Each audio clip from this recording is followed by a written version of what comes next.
Já estamos sim no ano de um posicionamento e da frutificação. 2026 para nós, de modo profético, já abre com essa chamada. Nós temos recebido ao longo de todo esse mês, que para nós é o mês da virada, esse entendimento de que nós fomos chamados a nos posicionar e também a frutificar. E hoje não vai ser diferente. Hoje nós vamos receber do coração do Pai, eu tenho certeza disso, uma palavra que vai tocar o seu coração e que você vai poder ser ministrado e ministrada. Eu gostaria muito que você fechasse os seus olhos e que você orasse ao Senhor pedindo para o Senhor falar com você. Então abaixe sua cabeça no sinal de reverência e peça ao Senhor para que fale com você, para que toque ao seu coração, para que Ele libere o seu coração palavras de vida, que Ele possa falar com você, que Ele possa abençoar a sua vida, que Ele possa direcionar os teus caminhos a falar ao seu coração de uma forma especial. Amém? Deus, aqui estamos, nós queremos ouvir a Tua voz, nós queremos ser tocados pela Tua palavra, nós queremos receber palavras de vida e de vida eterna, nós queremos, Senhor, entender que o Senhor é o caminho, a verdade e a vida, nós não queremos, Senhor, andar errantes, nós queremos ser esses, Pai, que posicionados frutificam a serviço do Teu reino, e aqui estamos, Senhor, para viver o sobrenatural do Senhor, e é por isso, Pai, que nós te pedimos que o Senhor gere em nós frutos para um posicionamento, frutos de um posicionamento e frutos em posicionamento. Pai, toma nossa vida nas Tuas mãos, toma nossa mente e nosso coração. Nós, Senhor, nessa hora, abrimos mão de toda distração, que o Senhor possa nos ajudar, nos concentrar e a reter tudo que o Senhor tem para nós. Eu te peço, Senhor, que nenhuma preocupação, que nada nos tome. E que em nome de Jesus, nós sejamos alcançados por aquilo que é rema e nasce do Teu coração, em nome de Jesus.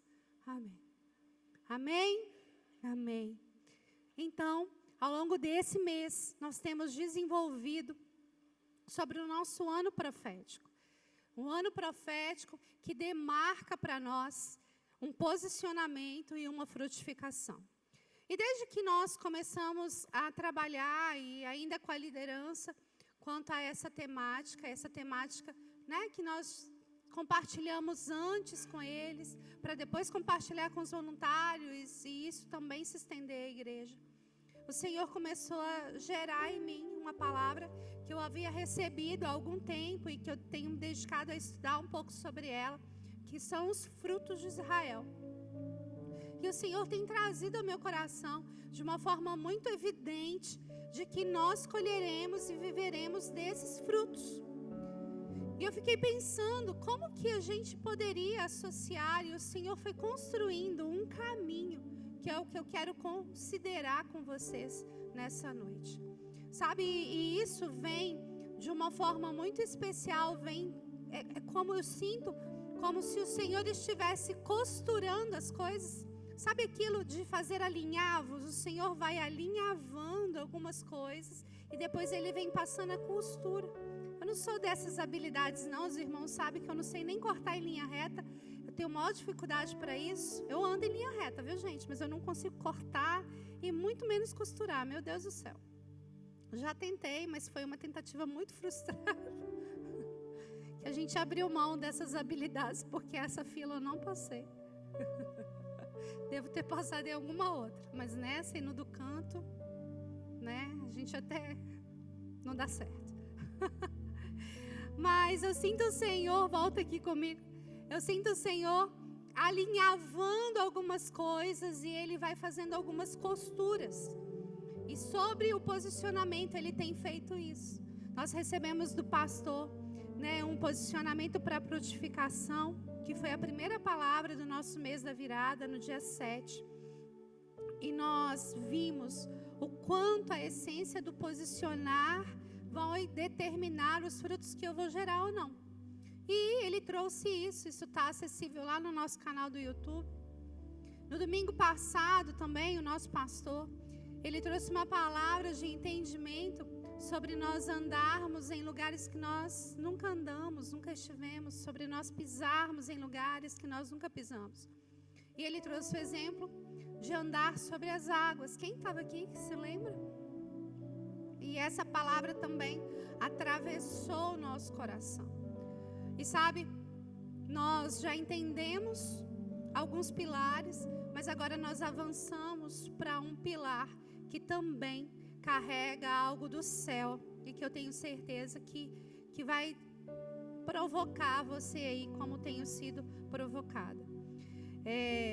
Particularmente, essa provocação talvez ela seja muito minha e que eu divido hoje com vocês nesse altar, que eu tenho tanto temor e tremor. Para mim, posicionar tem a ver com permanecer. Até o versículo que lemos, né, o Neixon fez a menção e eu gostaria que você abrisse comigo na sua Bíblia, que é o versículo de João, capítulo 15.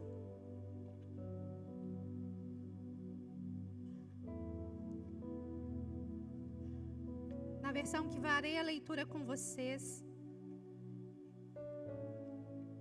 a gente vai ver que permanecer também se vincula a posicionar.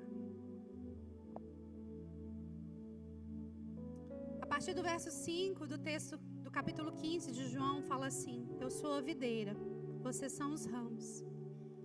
Quem permanece em mim, eu nele, esse dá muito? Fruto. Porque sem mim, vocês não podem fazer nada. Se alguém não permanecer em mim, será lançado fora, à semelhança do ramo, e secará. E o apanham, lançam no fogo e o queimam. Então, se você não estiver permanecendo nele, vinculado a ele, você vai virar lenha. Verso 7: mas se vocês permanecerem em mim, e as minhas palavras permanecerem em vocês, vocês pedirão o que quiserem, e isso será feito.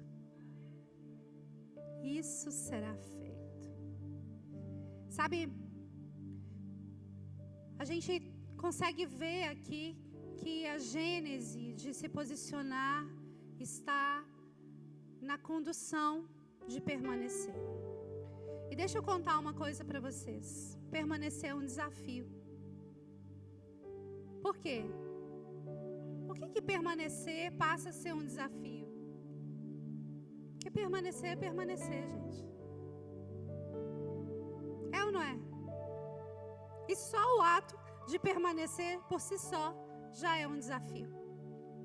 Sabe, me chama a atenção porque o desafio é isso. Nos leva para um lugar onde a gente é mexido na nossa própria estrutura.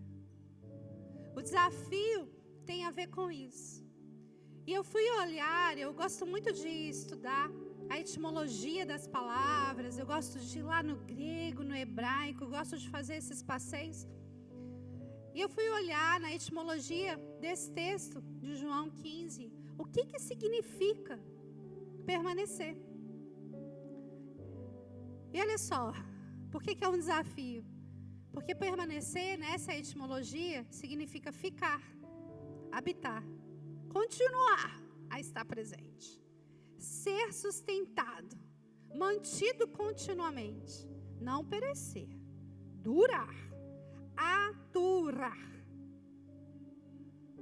Então permanecer é se manter, mesmo em dias caóticos. E sabe por que eu falo que é o desafio? Porque muitas das vezes a gente está vivendo um caos, uma dificuldade, uma adversidade, um desafio. E quantas vezes a gente não pensa em desistir? Eu vou te expor agora e vou me expor também. Quantas vezes no cenário da sua vida, ao invés de permanecer diante de um desafio, você pensou e talvez até agiu assim, em desistir? Levanta a mão. Quem já desistiu diante de um desafio? Quem ainda nunca fez isso, gente, vocês vão orar na minha cabeça no final do culto. Combinado? É natural, é humano. Às vezes a gente atravessa contextos onde a gente é desafiado e a gente está num desgaste, a gente está vivendo um esgotamento, e tudo que você precisa não é desistir, é descansar, recalcular a rota e continuar. Mas a primeira iniciativa nossa é parar tudo. Vou parar, vou fazer isso. Mas Deus te chama a permanecer. Recebemos isso na palavra. E posicionamento tem a ver com permanecer. Sabe, eu não estou falando que você precisa fazer uma morada na sua dor, no seu caos. Até porque isso trata de situações que são desérticas. As estações da vida, os invernos da vida. E toda estação desértica, ela passa. Todo inverno chega ao fim. Toda estação, ela tem um ciclo. As estações do ano apontam para aquilo que é profético na nossa vida. No inverno, naquele frio, a gente vive enraizamentos profundos. No outono, a gente vive o tempo da poda e somos podados. Na primavera, a gente floresce, frutifica. E no verão, estação que abre hoje, e eu sou muito dessa coisa de Marcos, 12:03 começou o nosso verão, aqui no hemisfério sul. Então estamos nas primeiras horas, vivemos agora as primeiras 8 horas e 2 minutos do verão, e o verão é da intensidade, e nós viveremos na intensidade, o posicionamento e a frutificação. Porque cada estação carrega um marco profético. E como marco profético, essa é a estação de você ser intenso no seu posicionamento. E sabe, uma das coisas que me chama a atenção em isso tudo é que Deus, em todo o registro da palavra, Ele não dá destaque a ninguém que desistiu. Mas há um destaque, mesmo em meio a tantas adversidades ou dificuldades, naqueles que persistiram, naqueles que permaneceram, naqueles que foram fiéis até o fim. Quer ver? Quem aqui conta para mim o que aconteceu com Dona Orfa, aquela que era nora de Noemi, a concunhada de Ruth? Alguém sabe o que aconteceu com ela? Depois que ela se despediu de Ruth e ela voltou? Quem aqui me conta? Ela não permaneceu. Agora, quem aqui me conta a história de Ruth? Abre aí o livro de Ruth e lê os poucos capítulos e você vai saber. A Bíblia narra a história de pessoas comuns, como eu e você, que atravessando o caos, atravessamos dificuldades, atravessamos desertos, atravessamos todas as estações. Mas ela narra a história de pessoas que permanecem, que são desafiadas a permanecer. E é por isso que permanecer é um desafio. E o desafio de permanecer te leva a um posicionamento. Entende? Nesse lugar de desafio, Deus te trouxe hoje aqui. Entende? Eu sei, é muito difícil permanecer em meio à poda. É ou não é? É também um desafio permanecer diante dos invernos. É ou não é? Em especial no inverno, que a gente quer ficar recolhido, quietinho, com uma coberta em cima do sofá assistindo Netflix. É difícil. Mas Deus te chama a permanecer. Deus te chama a permanecer. Ele não te chama para desistir. Ele te fala, olha, descansa, querido, mas não desista. Não é só você que passa por pressão. Não é só você que passa, sabe? Mas em todas as situações, nós vemos, e eu quero que você pense comigo, que a própria Bíblia nos fala isso. Se você olhar aí, a Bíblia vai nos dizer, quer ver? Num texto de Salmos 1. Salmos 1:3. Abre aí comigo.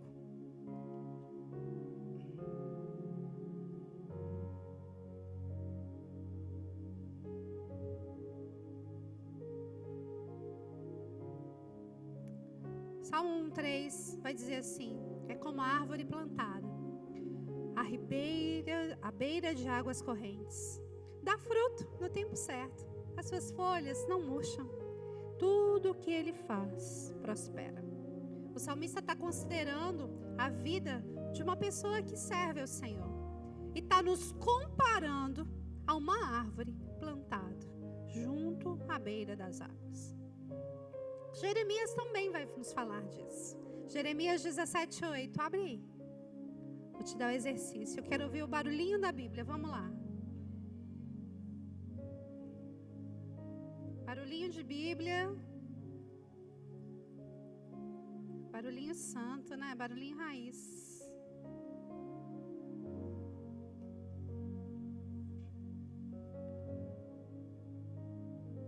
(17:8). 17:8.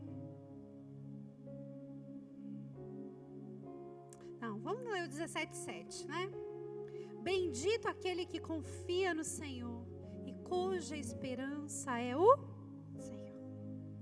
Porque ele é como a árvore plantado junto às águas, que estende as suas raízes para o ribeiro e não receia quando vem o calor, porque as suas folhas permanecem verdes. E no ano da seca não se perturba e nem deixa de dar fruto. Tanto o salmista quanto o profeta Jeremias está nos comparando a uma árvore. E percebe? Ele nos compara a uma árvore e compara os feitos que nós fazemos a frutos. E equipara isso a frutos. Sabe, e aí eu vejo algo que me chama muita atenção. Se eu estou plantado junto a ribeiros de águas, eu posso frutificar porque eu permaneci. A árvore, pensa lá, vamos pensar numa árvore, uma mangueira, está na época de manga, né? Uma mangueira, ela atravessa toda a estação de um ano, todas as 4 estações. Em nenhum momento você vai lá e dá um tapinha nela e fala assim, vai, frutifica. É na estação certa. Você não fica lá espremendo ela para sair uma manguita.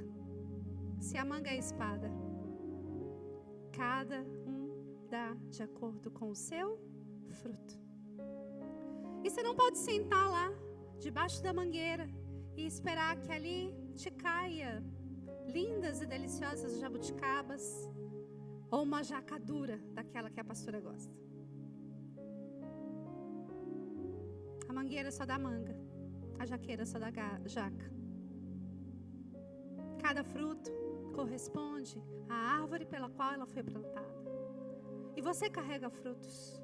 Você é aquele que permanece para frutificar e que posicionado frutifica. E sabe uma coisa que eu quero trazer para o seu coração de uma forma muito evidente, é que os seus frutos serão conhecidos por aquilo e como você manifesta. Deixa eu te falar, até quando você não se posiciona, isso também fica evidente. Porque não posicionar diante de um Deus que te chama a posicionar e permanecer, já é decidir. Então decida permanecer e se posicionar, porque os frutos revelam aquilo que existe na sua identidade e na sua saúde com Deus. Sabe, os frutos, eles reportam, os frutos marcam um extrato da sua prioridade. E se você não exerce uma prioridade de permanecer e posicionar e frutificar, ele está revelando só isso. Os frutos são, a sua colheita é resultado da sua semeadura. E sabe o que é pior? É que a gente colhe até quando a gente semeia na incredulidade. Porque muitas vezes, na incredulidade, a gente lança sementes. É por isso que posicionado, a gente pode ser intencional na semeadura que fazemos.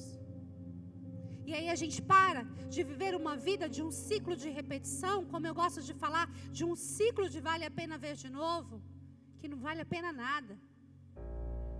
É só mais uma variação daquilo que você faz do mesmo jeito. E é por isso que eu quero te convidar a se posicionar em fé e lançar novas sementes, porque nós temos um ano inteiro para viver isso. Nós temos um ano inteiro para você olhar e dizer: eu não vou mais repetir essa história. Eu decido mudar, porque eu decido permanecer. Eu não sou aquele que vai retroceder. Eu não sou aquele que vai ser cortado, porque eu estou enxertado na videira, que é o nosso Senhor. Eu estou enxertado nele. Eu não sou uma vara que vai virar lenha. Eu não sou esse que vai para o fogo e ser queimado. Eu sou aquele que estou enxertado na videira verdadeira, que é Cristo. E nós com isso podemos viver os frutos que isso nos dá. Porque Deus tem frutos para nós. Sabe, se a gente começa a pensar em toda essa realidade de frutificar, nós podemos entender que os frutos estão presentes em toda a narrativa bíblica. Sabe, em toda a narrativa bíblica. Em especial, num texto que tem me chamado muita atenção, que é Deuteronômio, capítulo 31. Todo livro de Êxodos, Deuteronômio, esses livros do Pentateuco, que são os 5 primeiros livros da Bíblia, eles vão falar e vão apontar a uma terra prometida. O povo está caminhando para a terra prometida. E a gente tem esse cenário aqui, uma promessa de leite e mel. Diz para mim, o que é leite e o que é mel, senão os frutos de uma boa terra? E aí, nesse contexto, leite e mel, eles apontam para algo que é muito forte. O leite fala de uma nutrição, o leite é básico, o leite é sustento, sabe? E sabe o que eu fiquei pensando? Se Deus fala assim, ó, eu vou te mandar para uma terra que emana leite e mel. Como é que vai ter leite? Tem que ter rebanho. Já pensou nisso? Se tinha leite, tinha antes um rebanho. Então Deus estava dizendo, eu vou te dar um rebanho. Eu vou te dar isso. O leite é nutrição, é sustento básico, é natural. E Deus estava falando assim, ó, não vai faltar o que é básico para a sua vida. Não vai faltar. Ele estava falando isso para aquele povo lá, o povo dele. E ele está falando isso para você, olha, eu estou te levando para um ano que eu vou te dar leite e mel. Eu vou te dar o que é básico, eu vou te sustentar, não vai faltar a sua provisão, não vai faltar fartura no rebanho, porque se tinha leite para todo mundo, tinha um rebanho grande. Concorda comigo? Fiquei pensando nisso hoje. Leite não cai do céu, não é chuva. Não era maná de todo dia, era leite e mel. Leite é símbolo da vida, sabe? De crescimento, desenvolvimento. Quantos bebês, né?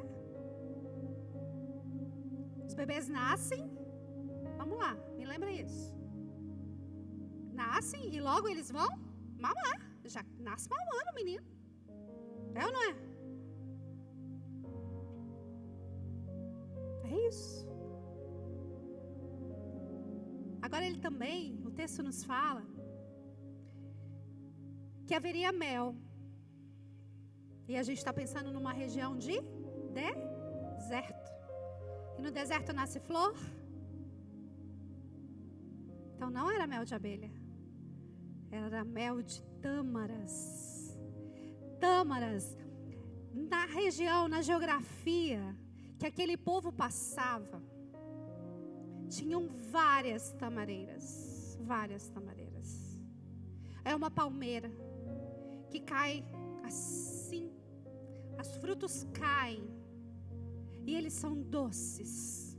E daquelas tamareiras era extraído o mel.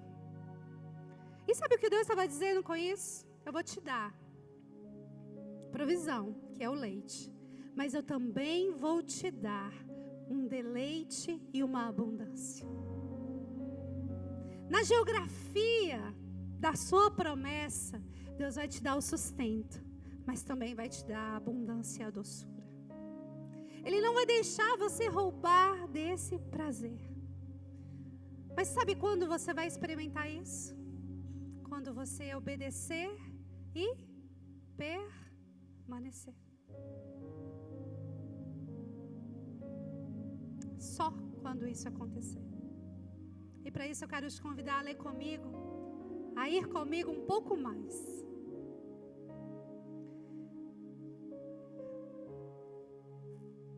Vamos ler comigo Deuteronômio 8, de 6 a 9. Está aqui no meu fundo, mas se você quiser grifar na sua Bíblia, eu sugiro que você abra a Bíblia e comece a fazer algumas anotações aí. Obedeçam aos mandamentos do Senhor, o seu Deus, andando em seus caminhos e dele tendo temor. Pois o Senhor, o seu Deus, os está levando a uma boa terra, cheia de riachos e tanques de água, de fontes que jorram nos vales e nas colinas. Pensa, a gente está numa geografia profética. Eles estão a caminho da promessa. E o Senhor está falando. E junto a isso, vêm os frutos. Das fontes de água que jorram nos vales e nas colinas.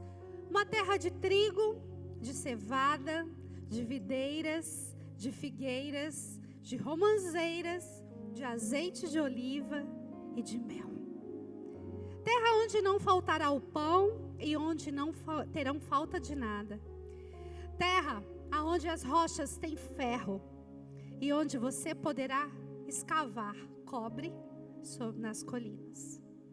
Esse texto é fantástico e você pode ler ele em casa, todo ele. E sabe, eu confesso que esses frutos, eles têm me instigado. Porque eu entendo que só conseguiu desfrutar dos frutos da terra prometida quem chegou lá. Os que permaneceram. Os que ficaram para trás, ficaram para trás. E os judeus, eles são muito claros em pensar algumas coisas, sabe?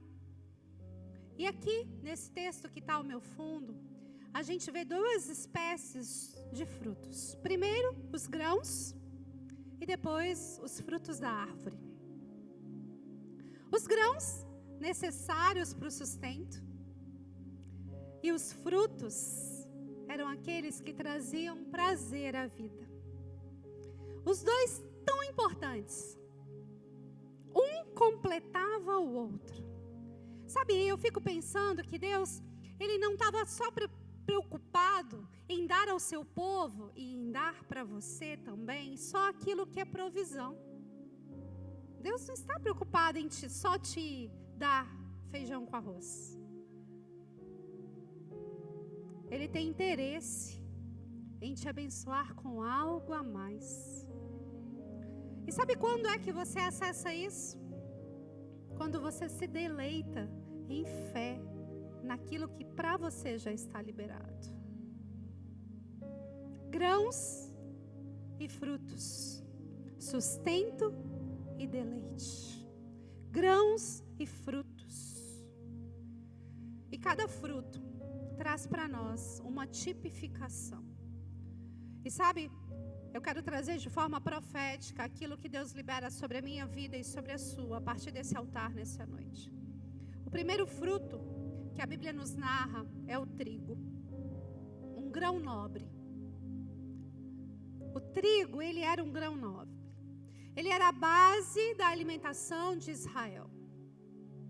Desde muito cedo, era falado sobre esse grão. Mas esse grão, o trigo, para ele chegar ao seu produto final, ele precisa atravessar um processo de esmagamento. Deixa eu te falar isso, uma coisa. Esse ano você pode até atravessar os esmagamentos com Deus, mas Deus quer extrair e te dar uma provisão e uma nutrição diária. Ele diz para você: eu não vou deixar faltar nada para você. Eu libero sobre você uma porção de trigo diária, que é a sua provisão, que é o seu sustento. Nada vai te faltar. Nada vai te faltar. Nada vai te faltar. Nada vai te faltar. Nada vai te faltar. Há uma provisão diária que os céus liberam sobre a sua vida. Por isso, meu querido, minha querida, posicione, permaneça. O céu já liberou sobre a sua vida trigo, esse grão nobre. Então, mesmo que atravessando um esmagamento, uma moenda, você vai viver com ele sustento, provisão, provisão, sustento. Posso ouvir um amém? Amém. Amém. E deixa eu te lembrar, o próprio Deus nos lembra que ao enviar o Jesus ali na cruz, ele vem como um pão vivo do céu. Pão vivo. E sabe o que eu fiquei pensando essa tarde, gente? Quando Jesus nasce, ele nasce aonde? Aonde que Jesus nasceu, gente? Não. Qual era o nome da cidade? Belém. E o que significa Belém? Casa do pão. Jesus nascendo no seu coração, na casa do pão nunca vai faltar sustento e provisão. Amém? Amém. Um fruto também que me destaca e que eu considero para vocês é a cevada. A cevada trazia uma marca da humildade. Sabe, a cevada era a marca da simplicidade de um povo. Não era um grão nobre como o grão de trigo. A cevada era o grão dos pobres. É um grão de levedura, de fermentação. Não é à toa que algumas bebidas são a base desse grão. Mas era um grão muito simples. Tão simples que lá no Evangelho a gente vê Jesus multiplicando pães e peixes. Lembra daquele menino que tinha 5 pãezinhos no embornal e 2 peixinhos? Aqueles pães eram pães de cevada, que era a marca de que aquele menino era um menino de uma família muito simples e muito humilde. Sabe, a nossa vida com Deus precisa girar em torno de uma simplicidade. Deixa eu te falar uma coisa. Você já tem tudo o que você precisa. Então não perca a sua simplicidade. A gente gosta, né, de vestir uma roupa nova, de arrumar o cabelo, de passar um perfume. Mas isso aqui por fora, que é uma bela viola, não pode roubar de dentro a nossa essência. A nossa identidade, a nossa essência, ela precisa ser simples. Porque sabe o que acontece quando a gente perde a simplicidade? A gente perde o coração. E aí as nossas atitudes, as nossas coisas, passam a ser em função de um ter, do que de fato de um ser. Por isso que eu comecei dizendo sobre a simplicidade e sobre você ter tudo o que você precisa.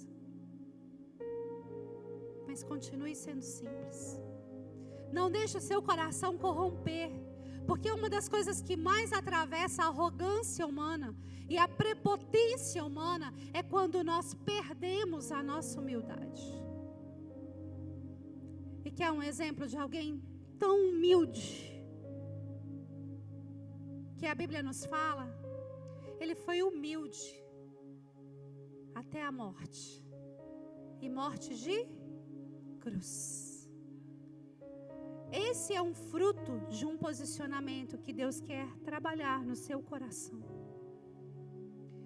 A medida do seu posicionamento seja a medida da sua simplicidade. Vista sim uma roupa bonita, se você tiver. Se não tiver, veste a feia mesmo. Vista a roupa nova, se você tiver. Mas se você não tiver, vista a velha mesmo. Faz assim, ó. Põe um trem assim. Esses dias eu vim com essa calça na igreja, minha mãe falou assim: nossa, tá de calça nova. Eu falei: não, mãe. Não é não. Ela é tão velha, igual andar pra frente. Eu uso essa bobeira de falar, sabe? Essa aqui é mais velha que andar pra frente. É só você pôr um trem assim, ó. Ah, até o meu lenço são dos frutos. Depois quem quiser ver, tem todos os frutos que eu estou falando aqui. Agora tirei a minha beleza. Seja simples. Você não precisa ter. Você só precisa ser.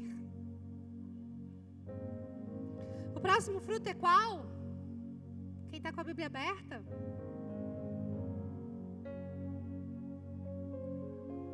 Da videira.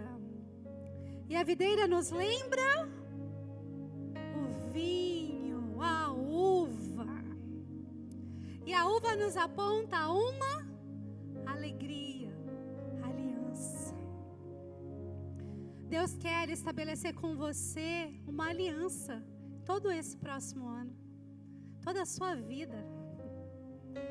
Sabe, Ele quer extrair de você uma alegria. Ele quer tirar o seu melhor suco.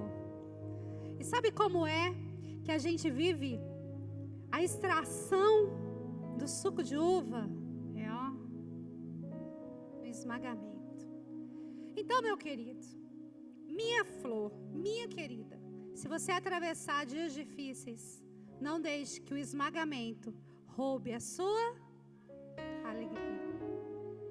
A sua alegria em Jesus, com Ele, é uma aliança para viver os melhores dias da sua história. Você só vai viver uma transformação tendo passado por uma prensa. Pastora, está sendo muito pesada. Não, estou sendo realista. Não dá para fazer um evangelho Nutella e dizer: A Bíblia nos ensina dizendo que no mundo passaríamos por aflições, mas que era para a gente ter bom ânimo, porque Ele venceu o mundo. Então, nas nossas circunstâncias, no nosso dia a dia, nos nossos esmagamentos, às vezes ele é pequenininho, Mas você pode extrair alegria e se lembrar que pelo sangue de Jesus você tem uma nova aliança com o Senhor. O próximo é a figueira. E pensa num doce que eu gosto, é o doce de figo. Me lembra a infância, sabe? Lá no Dionísio, minha avó fazia um doce de figo. Maravilhoso. Até aguei, só de pensar. Com um pedação de queijo, uma tora de queijo. Não, aguei. Fui longe agora. Volta. Voltei. A figueira. A figueira estava lá no jardim. Uma árvore de... Lembra lá no jardim? Quando Adão e Eva pecam? Para cobrir a nudez, eles vão lá e pegam uma folha de figueira e cobrem a nudez. A figueira é um marco, sabe? Primeiro porque os figos florescem só 2 vezes ao ano. Inclusive agora é época de figo. Eu sei porque a gente ia nessa época para casa da minha avó e tinha doce. Então, e ela mandava a gente catar os figos lá no pé. Lá na casa dela. E existe um tempo para que o figo amadureça. Lembra quando Jesus amaldiçoou a figueira? Por que ele fez isso? Porque aquela figueira estava cheia de folhas. E quando a figueira dá folha, significa que ela já está no tempo de figos. E quando ele amaldiçoa e ela seca, é porque ela tinha folha, mas ela não tinha fruto. E o figo é importante. Porque o figo faz essa tentativa nossa de cobrir a nossa vergonha. Desde o Éden. Mas Deus não quer que você viva uma vida de cobrir vergonhas. Isso já ficou para trás. Ele quer que você viva uma vida de restauração e intimidade com Ele. Ele quer te levar para um caminho de intimidade. Ele não quer viver uma vida tampando suas vergonhas, seus malfeitos. Ele quer que o seu fruto, posicionado com Ele, seja um fruto restaurado. E um fruto que te leve para uma vida de intimidade. Então, querido e querida, nada de ficar uma vida inteira e um ano inteiro cobrindo vergonha, fazendo mal feito. Viva uma vida de restauração. Sabe, eu fui procurar lá na Bíblia e eu lembrei que no profeta Ezequias, ele estava lá com uma doença e passaram uma pasta de figo nele. E ele foi curado. Eu não anotei essa citação, mas eu prometo olhar aí nos meus outros anotações do meu caderninho lá e vou voltar e olhar. Posso até te falar se você quiser saber. Mas o rei Ezequias, ele recebeu tipo uma pastinha, sabe? De figo. Então o figo tem esse bálsamo, e é um bálsamo que nos leva para uma vida de intimidade, de restauração, de cura. Deus não quer que você viva uma vida tampando vergonhas. Ele quer te levar para uma vida de intimidade, de restauração, de continuidade. Mas também Ele quer te levar para uma vida de prosperidade. Olha as romanzeiras chegando aí. De abundância, de prosperidade. Sabe, em Êxodo 28, a gente vai ver que nas vestes sacerdotais, o que tinham desenhado? Romã. Tinham romãs desenhados nas vestes. Porque isso aponta, o romã aponta para um legado, para aquilo que a gente deixa. Pensa, abre um romã e você vai ver, olha aí, o fruto não é só para si. Alguns judeus acreditam que o romã tem 613, eu não sei se é verdade, porque eu nunca abri um romã para contar. E também 613 é muita semente para contar. Mas que aponta para cada um dos mandamentos, cada um daquilo que Deus estabeleceu na relação com Moisés. E deixa eu te falar, a abundância e a prosperidade naquilo que você deixa. Porque quando a gente estabelece e vive uma vida com o Senhor, essa vida não é estéril. O Senhor não quer gerar na sua vida uma esterilidade. Ele quer gerar na sua vida uma abundância. Ele não quer gerar isso, uma esterilidade, um ensimesmado. Ele quer gerar uma prosperidade. Então, todas as vezes que o seu pensamento cair no lugar e você achar que está muito difícil, lembra que o romã é um fruto para você poder buscar em Deus. Não ir lá e buscar um pé de romã, mas lembrar que Deus estabeleceu para você um tempo de prosperidade. Que a vida no Espírito Santo, a vida com Deus, a vida posicionado, a vida daquele que permanece, não é uma vida estéril. Ao contrário disso, é fértil. Existem homens e mulheres férteis aqui? Levante sua mão. Amém. Amém. O texto também que lemos nos fala sobre o azeite. E o azeite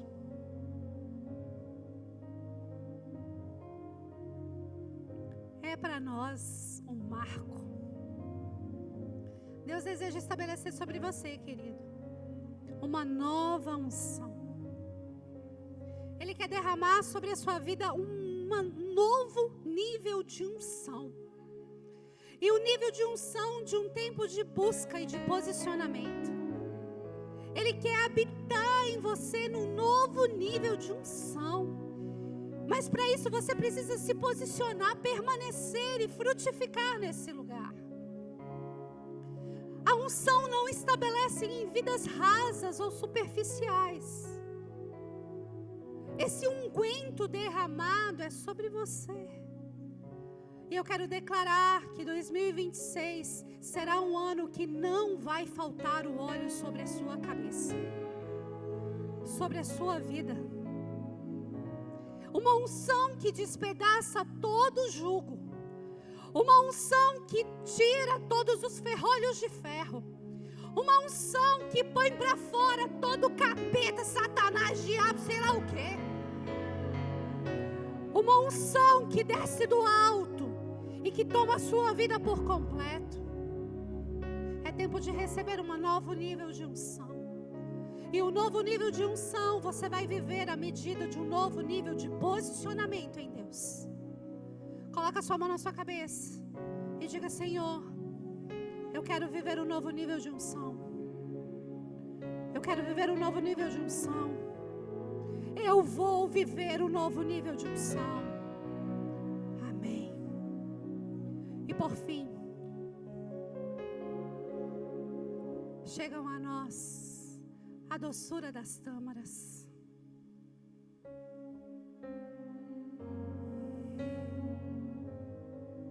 O mel das tâmaras. As tamareiras que crescem no deserto, que atravessam a aridez. Pode alguma coisa acontecer em tanto tempo de deserto? Pode. Podemos extrair o melhor mel, a melhor doçura. Fruto dos desertos da vida, você também pode extrair a sua doçura. Na etimologia da palavra tâmara, tamar, nós vemos tâmara. Sabe o que significa? Findou-se o amargo. Deus estabelece sobre você um fruto que põe fim a toda a amargura. E sabe por quê? Porque você, posicionado, vai entrar na terra prometida. Eu gostaria que você ficasse de pé. Quero chamar a banda, porque nós vamos adorar ao Senhor e dizer ao Senhor: eu estou pronto para viver. Eu estou pronto para colher os frutos. Eu estou pronto para receber um novo nível de unção. Eu estou pronto para viver em alegria. Eu estou pronto para contemplar os teus feitos, Senhor. Eu estou pronto para buscar intimidade e para lançar mal toda a vergonha. Eu estou pronto para ser revestida de unção. Eu estou pronta para viver a doçura do Senhor. Eu lanço fora toda a amargura. Eu lanço fora tudo aquilo que vem ao meu pensamento e ao meu comportamento. Eu quero dizer, Senhor, eu estou pronta para ser surprida pelas minhas necessidades, para me deleitar no Senhor. Eu estou pronta para me regozijar do Senhor, para viver em intimidade contigo. Eu quero, Senhor, mais e mais, porque eu desejo permanecer. Eu quero me posicionar, Senhor, todos os dias. Eu quero lembrar, Senhor, que eu fui plantado junto ao ribeiro de águas e que mesmo que o calor venha, mesmo que a estação seja de seca, as minhas raízes estão firmadas em Ti. Eu recebo da porção da água do Teu Espírito. Eu sou tomada pela Tua presença. O Senhor é aquele que me toma por completo. O Senhor é aquele que me enche. O Senhor é aquele que me toma. O Senhor é aquele que frutifica em mim. Por isso vem, Senhor, vem, Senhor, vem, Senhor. Nós queremos ser esses, Senhor, que posicionados frutificam, que permanecidos no Senhor frutificam. Muralhas caem. Em nome de Jesus, adore ao Senhor com todo o seu coração. Posso ir além do impossível em Ti. Não há limites. Eu tudo posso. O inferno treme ao ouvir a Tua voz. Não temo as ondas da tempestade. Tua voz acalma o mar e tira o medo que me assombra. Vitorioso é na batalha. Não há o que temer. Em todo tempo Tu me guarda. Não temo as ondas da tempestade. Tua voz acalma o mar e tira o medo que me assombra. Vitorioso é na batalha. Não há o que temer. Em todo tempo Tu me guardas.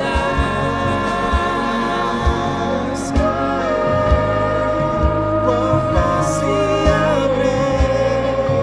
Eu posso ir além do impossível em Ti. Não há limites. Eu tudo posso. O inferno treme ao ouvir a Tua voz. Não temo as ondas da tempestade. Tua voz acalma o mar e tira o medo que me assombra. Vitorioso és na batalha. Não há o que temer. Em todo tempo Tu me guarda. Não temo as ondas da tempestade. Tua voz acalma o mar e tira o medo que me assombra. Vitorioso és na batalha. Não há o que temer.